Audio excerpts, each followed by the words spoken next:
I am the Tofu Golem. Please enjoy the video. In this video, I will explain how to make yogurt quickly. First, select your milk. Whole milk yields the best texture. Heat the milk to 180 degrees Fahrenheit, stirring occasionally to prevent scorching.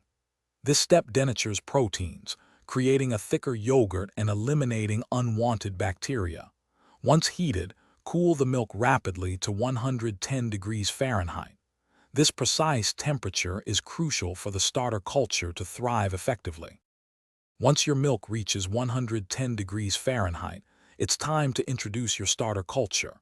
Gently whisk in about 2 tablespoons of plain yogurt with live active cultures. Ensure it's well combined.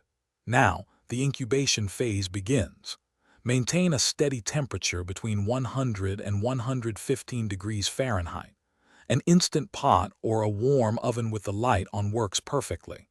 Incubate for 4 to 8 hours, depending on your preferred tang and thickness. After incubation, your yogurt is ready for the final steps. Carefully transfer it to the refrigerator and chill for at least 4 hours. This cooling period helps the yogurt set and develop its final texture.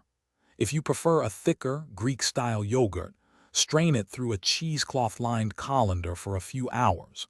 Store your delicious homemade yogurt in an airtight container in the fridge for up to 10 days. Enjoy your fresh creation.